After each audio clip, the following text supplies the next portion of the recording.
Bom, agora a gente vai ter um tema sobre as complicações das doenças inflamatórias.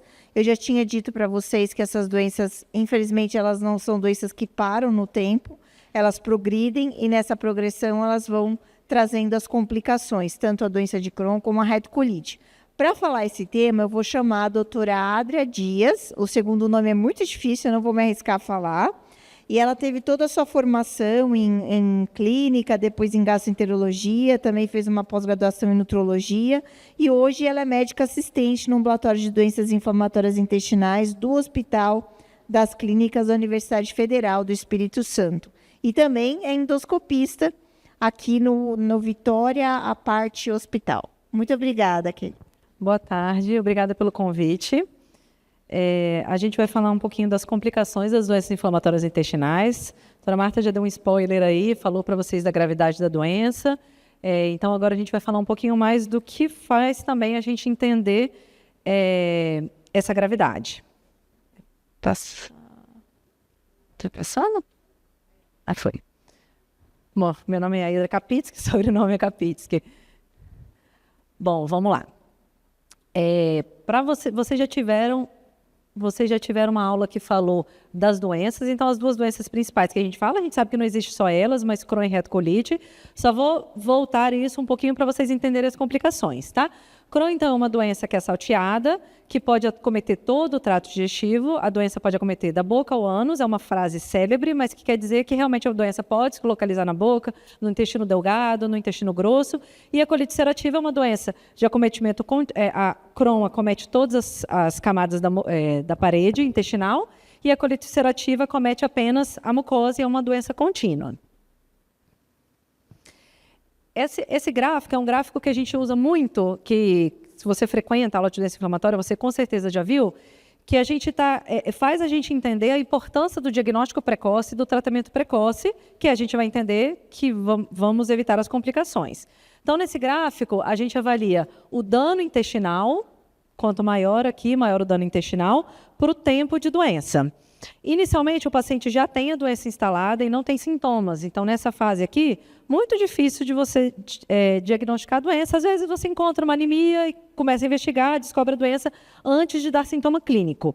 A partir do amarelo aqui, o paciente tem sintoma clínico. E até a primeira lesão intestinal definitiva, a gente tem uma janela de oportunidade para tratar esse paciente.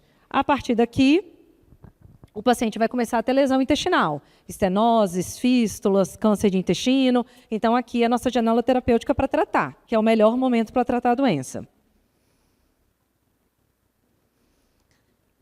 Em relação, isso falando da doença de Crohn. Em relação à colite ulcerativa, a gente também tem um tempo, Gente, eu acho que pulou um slide. Tá.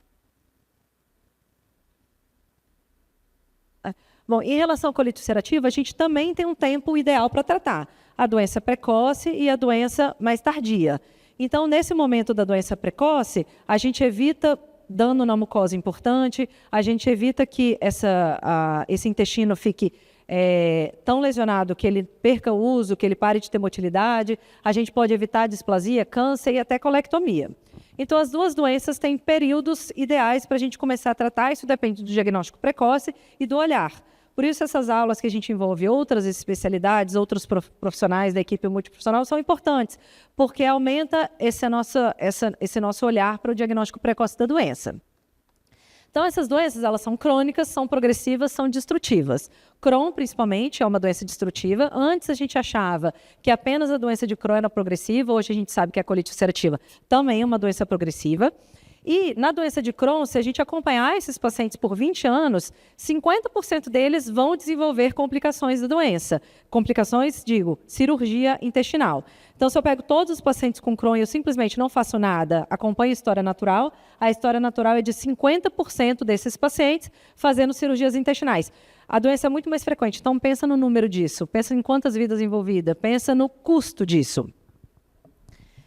Dos pacientes, no diagnóstico inicial, 5% têm doenças estenosantes, estenoses no intestino, a gente vai ver sobre elas, e 25% têm doenças com fístulas, doenças penetrantes ao diagnóstico. E existem alguns perfis da doença de Crohn que têm maior risco de complicação.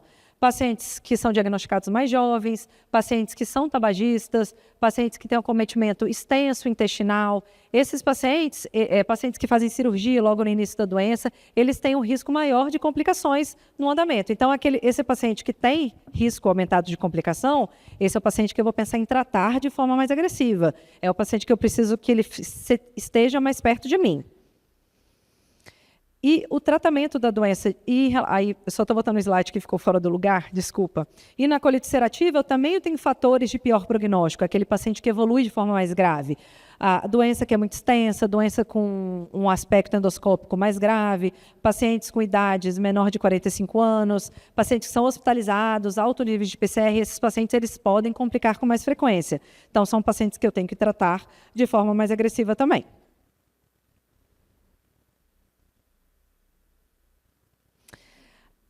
As complicações, a prevalência das complicações e a presença delas é dividida em antes e depois da terapia biológica. Vocês já viram sobre tratamento hoje, né? Então, a terapia biológica, a partir da era da terapia biológica, a gente teve um efeito muito positivo em relação ao tratamento dessas doenças e redução das complicações, mas elas ainda existem, por isso essa aula ainda é importante. Bom, a gente vai falar em relação a... Deu um spoiler aqui. Bom, a aula de doença inflamatória intestinal, gente, não é uma aula bonita, tá? Esteticamente é uma aula feia. Então, vocês vão ver isso durante a aula. Bom, em relação às complicações intestinais. As estenoses, então aqui a gente tem todos os acervos pessoais, tá? A gente vê uma alça de intestino, isso é no intraoperatório, com uma estenose aqui e uma alça amontante com uma dilatação importante amontante. Aqui é uma visualização endoscópica de uma paciente com estenose. A gente vê uma redução de calibre aqui, o aparelho não consegue passar. As fístulas, assim, só comigo isso. Bom, as fístulas intestinais, então aqui todos os acervos pessoais, tá? Pacientes que nós tratados no CAN ou tratados a gente lá no Vitória Parte. Aqui o paciente tem uma fístula abdominal, próximo à cicatriz umbilical. Isso aqui é uma fístula perianal, um paciente com diversas cicatrizes de várias abordagens prévias. Esse paciente aqui tem menos de 30 anos, tá? E esse aqui é um intraoperatório de uma fístula para colocação de sedênio. As fístulas, elas podem ocorrer em 1/3 dos pacientes, e a localização perianal é a mais comum, e é também um fator de gravidade individual. Pacientes que têm doença perianal, fístula perianal, eles evoluem de forma mais grave, além de ser um componente importante na morbidade e na qualidade de vida que afeta muito esse paciente. As fístulas podem evoluir com abscesso, nessa localização, né, perianal, pode evoluir com sepse também, e a gente precisa pensar no tratamento cirúrgico dessas fístulas, principalmente nos pacientes que vão fazer uso de terapia biológica. E uma outra complicação intestinal, que é dos que os pacientes mais têm medo, são as ostomias. Os pacientes que precisam de ileostomia, eles têm muito medo da ostomia, mas é uma realidade e, às vezes, é uma coisa que a gente precisa usar como tratamento definitivo, é deixar o paciente com ostomia. Um dos pacientes que eu não consegui a foto para colocar aqui para vocês, ele tem 28 anos, ele está com uma ostomia porque ele tem uma doença perianal muito grave e a gente não consegue tratar a doença perianal dele enquanto ele evacuar. Então, a gente precisou fazer uma cirurgia, deixar ele de ileostomia para a gente poder tratar a região perianal e depois refazer o trânsito dele. Então, é uma complicação frequente, com uma certa frequência, mas é das mais temidas pelos pacientes.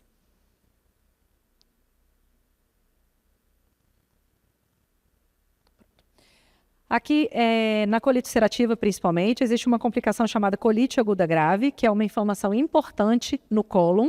É uma doença que precisa de internação, tratamento com corticoide sistêmico, alguns casos, uso de antibiótico, e tem risco de evoluir com perfuração, megacólon tóxico e perfuração. Nessa doença, é mais frequente na colite ulcerativa, mas também pode acontecer no Crohn de cólon. O risco de colectomia, de retirada do cólon de emergência para esses pacientes, chega a 40% dos casos. Esses pacientes eles têm que ser tratados em centros especializados. É aquele paciente que está bem na sua frente, vai na consulta bem, só que fala para você que está evacuando 10 vezes por dia com sangue, tive uma febrinha baixa, você olha para ele está bem. No pronto-socorro, se é alguém que não conhece sobre doença inflamatória intestinal, vai dar alta para ele com antibiótico para casa. Só que isso é uma urgência em gastroenterologia. Esse paciente precisa ser internado, ele precisa de acompanhamento com gastroenterologista, com proctologista. É um paciente que tem alto risco de desnutrição e 40% de chance de mortalidade, e é um motivo que pode levar esse paciente a óbito.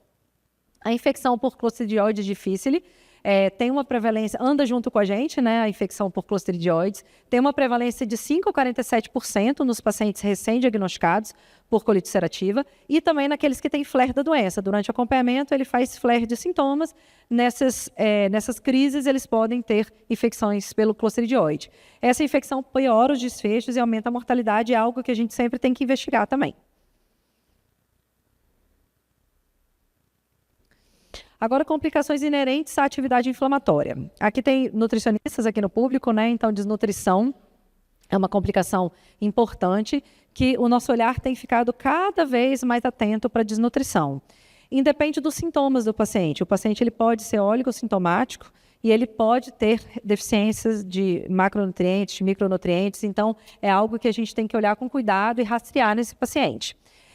Tem uma estatística que mostra que os pacientes com doença inflamatória têm um risco 5,57 vezes maior de desnutrição do que os pacientes não portadores de doença inflamatória e paciente internado.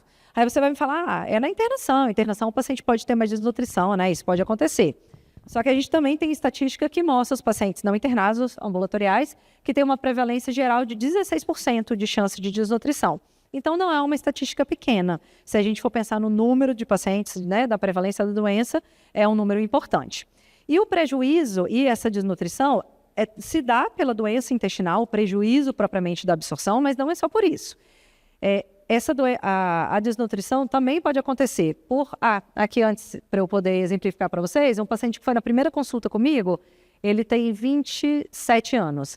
Ele chegou assim na primeira consulta. Oi. Gente, olha. Bom, era para ter o lado dele também. Esse paciente perdeu 25 quilos em um ano. E ele estava com sangramento intestinal, já tinha ido em 3 médicos. Ele perdeu 25 quilos. E ninguém achou estranho com o paciente sangrando no intestino perdesse 25 quilos, assim, de repente. E ele estava tratando uma hemorroida, ele foi na primeira consulta comigo tem 3 semanas. Depois, no final, eu vou falar um pouquinho do caso clínico dele. Então, essa desnutrição não vai acontecer só pela doença intestinal, não só pela lesão intestinal propriamente dita, translocação bacteriana, diarreia.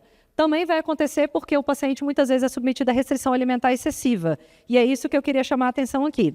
Muitas vezes, o paciente com doença inflamatória intestinal, principalmente doença de Delgado, eles vão no médico, dão um diagnóstico de gastrite, fala que ele tem intolerância, manda tirar uma coisa. Vai no outro médico, manda tirar outra coisa. Vai no nutricionista, manda tirar mais um alimento. E aí o paciente ele fica sem nada para comer. E isso acontece, tá? Frequentemente. O paciente chega para a gente com muita restrição. Então, o paciente já tem uma inflamação crônica, tem uma hiporexia secundária. O paciente já tem um intestino que pode não absorver direito e ainda eu pego e tiro todas as possibilidades, as maiorias de possibilidade de alimento dele. Então, o paciente desnutre. Então, a gente tem que ter muito cuidado com restrição alimentar. Simplesmente chamar de intolerância e tirar os alimentos, isso é uma coisa que pode contribuir de forma negativa. E esse paciente desnutrido, ele vai estar num perfil pior para cirurgia, se ele precisar de cirurgia, se ele para resposta ao tratamento medicamentoso, se ele tiver complicação com infecção, então isso é algo muito grave. A ESPEN, já ouviram falar, recomenda que a gente faça esse screening de desnutrição de forma regular. Não é indicado que seja feito só com albumina. Uma albumina boa não diz que o paciente está bem nutrido. A gente tem que fazer um rastreio de micronutrientes. Ferro, vitamina D, B12 no paciente que tem doença ileal, dosar zinco. Então, a gente tem que fazer isso de forma regular. Diferente se o paciente tem doença ativa ou em remissão. Em remissão, você pode fazer uma vez por ano. Na doença ativa, você vai fazer mais. Então, a gente tem que rastrear isso.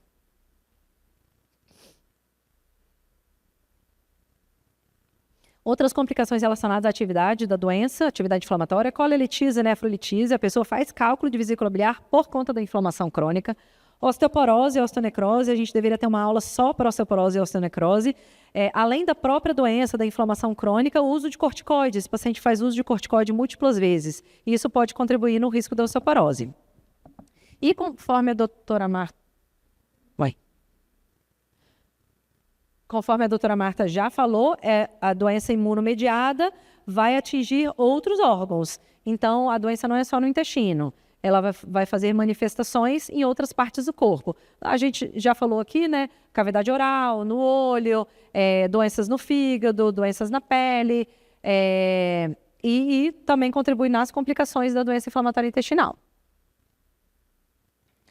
A anemia, eu vou passar mais rapidamente. Conforme já foi dito, a manifestação extraintestinal mais comum. Tem uma prevalência de 27% na doença de Crohn, então pensa quase um terço dos pacientes, né? E 21% na colite ulcerativa. Na população pediátrica, pode chegar a 90% no diagnóstico e a causa é multifatorial. Não adianta só dar ferro para todo mundo que está com anemia. Essa anemia mais comum é por ferro e a própria doença crônica, a própria inflamação crônica pode dar essa anemia, mas a gente também tem que procurar a B12, tem que procurar o ácido fólico. E a fadiga, que é um assunto muito falado nos últimos tempos, porque é um marcador que a gente avalia a qualidade de vida do paciente. Até 50% dos pacientes podem ter fadiga. Com a doença em atividade, esses índices podem chegar a 70%. E no paciente em remissão, a gente ainda tem índices que chegam perto de 50% de fadiga. Claro que a fadiga também vai ser multifatorial, vai depender do sono, vai depender da atividade física, da alimentação do paciente, mas é algo que incomoda muito. Às vezes você limpa o intestino do paciente, ele está com o intestino novo, mas ele fala para você, doutor, eu não consigo trabalhar porque eu não consigo sair da cama. Então, a fadiga é algo bem importante.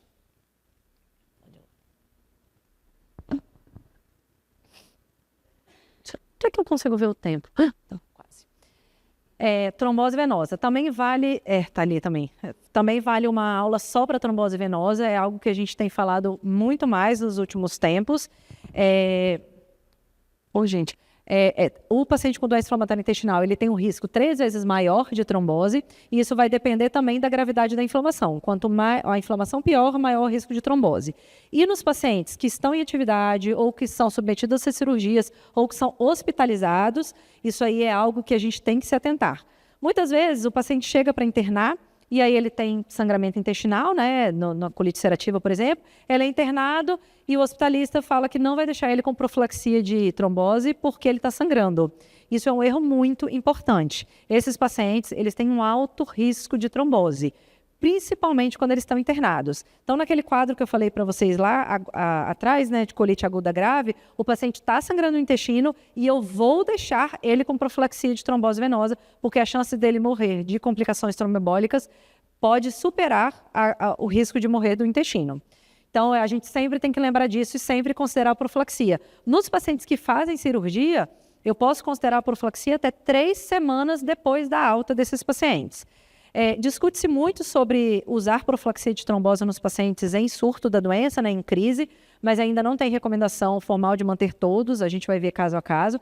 E também existe um aumento moderado do risco de eventos cardiovasculares. AVC, que aí depende da parte arterial, né? AVC ou infarto também. Então, esse paciente eu tenho que lembrar que eu preciso tratar a parte metabólica. Muitos pacientes com doença inflamatória intestinal, eles começam a tratar, eles ganham peso. Eles até ficam obesos depois de iniciar o tratamento. Aí o paciente cursa com dislipidemia, diabetes. Aí eu tenho que lembrar disso aqui, ó. Esse paciente tem risco aumentado de infarto e AVC. Então, eu tenho que controlar a alimentação, eu tenho que estimular exercício físico, tenho que ficar de olho nessa questão do peso. Neoplasia, os pacientes com doença inflamatória intestinal eles estão envelhecendo, tem um aumento também na taxa de diagnóstico de pacientes com uma idade mais avançada. Eu tenho pacientes de 89 anos com doença inflamatória intestinal em uso de terapia biológica, então a neoplasia é um risco que existe, a gente tem que ficar atento. Alguns medicamentos têm associação com o risco de neoplasia também, mas a própria doença tem um risco de neoplasia. O acometimento do cólon, a depender da extensão e do tempo de doença, aumenta o risco de câncer coloretal. Pacientes com doenças acima de 8 a 10 anos, eles têm que fazer um rastreio específico para o risco de câncer coloretal, principalmente na colite ulcerativa ou no Crohn, que tem um acometimento colônico. Na presença de colangite esclerosante primária, que é aquela manifestação do fígado, manifestação extraintestinal do fígado, isso é mais importante ainda, esse rastreio tem que ser todo ano para esse paciente.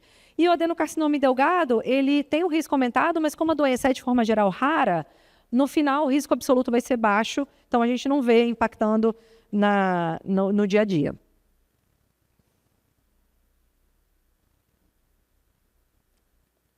Conforme eu falei para vocês, o tratamento também tem complicações. Então, isso aqui é uma pirâmide que avalia a segurança do tratamento. Então, aqui a gente tem não cabe agora a gente falar exatamente deles, mas a gente tem classificado os tratamentos e quanto mais para cima na pirâmide, mais seguro do ponto de vista infeccioso, por exemplo, para esse medicamento.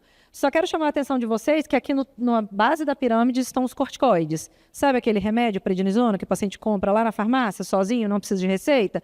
De todos, ele é o mais perigoso, ele é o que mais tem risco associado. E o paciente muitas vezes chega com medo que você vai passar uma terapia biológica para ele, mas o mais grave, o mais complicado é o corticoide. Então, quando a gente começa um tratamento, a gente sempre vai olhar para qual paciente. É um paciente idoso? É um paciente com risco de infecção? É um paciente com história de neoplasia?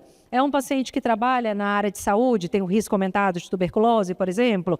Então, são coisas que a gente vai julgar para avaliar o risco desse paciente em infecção e escolher o melhor tratamento para aquele caso e para aquele paciente. Em relação às infecções, a gente vai orientar o rastreio de tuberculose no uso de terapia biológica, aqui é o PPD, que é feito pelo SUS, e o raio-x de tórax, e sempre orientar a vacinação. Esses pacientes têm que ser vacinados para influenza, têm que ser vacinados para meningococo, pneumococo, hemófilo, HPV nos pacientes jovens, antitetânica. Então, esse paciente ele tem que atualizar o calendário vacinal e ele, inclusive, entra no grupo de situação especial para vacina, tá? Ele não vai esperar a vacinação da população geral. Ele tem preferência na vacinação. Acabou meu tempo. Doença inflamatória intestinal e gravidez, outra complicação. A gente tem estudos robustos, a última meta-análise importante de 2021, que deu uma segurança para a gente em relação ao uso da terapia biológica do tratamento nesses pacientes. O risco relacionado à gravidez é maior para o paciente que não trata, a paciente que está com a doença em atividade, tem o risco de parto prematuro, risco de perda fetal, é maior com a doença em atividade do que em uso do medicamento. Então, a gente tem hoje literatura robusta que dá uma segurança para a gente tratar. E aqui eu só vou falar de 3 casos clínicos para finalizar.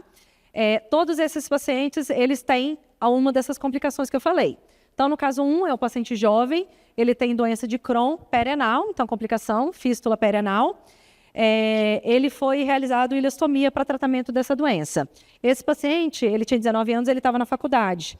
E ele ficou 1 ano, ele trancou a faculdade porque ele não conseguia sentar na aula. Então, ele não conseguia ir para a aula, ele trancou a faculdade por 1 ano. Caso 2, todos os meus pacientes, tá? Uma mulher jovem de 32 anos, tem uma colite ulcerativa, era uma colite ulcerativa grave no diagnóstico. Ela teve, antes de chegar em mim, 2 internações por colite aguda grave, aquela complicação que eu falei para vocês. Atualmente em remissão. E na primeira consulta a gente questionou sobre o desejo de ter filhos, né? Porque isso é importante para o tratamento.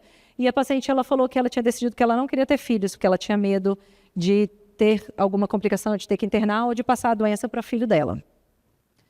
Caso 3 é um paciente de 25 anos, um homem jovem, ele tem doença de Crohn perianal, ele está aguardando o início de tratamento, ele chegou com IMC de 14 na primeira consulta, aquele da foto que eu mostrei para vocês. Chamava atenção, né? Ele era um homem magro, alto e magro, só que, olhando ele mais a fundo, eu perguntei para ele como é que a doença afetava a qualidade de vida dele. E ele falou, e ele reclamava pouco, ele chegou na consulta, apesar de, né, assustador o jeito que ele chegou, mas ele reclamava pouco, só que ele falou que ele perdeu um relacionamento e ele perdeu as amizades, porque ele não conseguia sair para se alimentar com os amigos. Então, eu estou exemplificando esses 3 casos, que eu estou falando de 3 complicações que saltam aos olhos, que a gente sabe, só que eu também falei de 3 complicações invisíveis, que fazem os pacientes se excluírem do vínculo social, fazem os pacientes perderem relacionamento, perderem trabalho, perderem faculdade. Então, se vocês conseguirem sair daqui com essa informação de que a doença é sistêmica e atrapalha muito a qualidade de vida e que a gente tem que fazer um esforço de diagnóstico precoce e devolver esse paciente para a vida, para o trabalho, para o social, eu já estou satisfeita. É isso que a gente quer. Essa é a nossa missão, né? Acho que acabamos. Acabou. Obrigada, gente.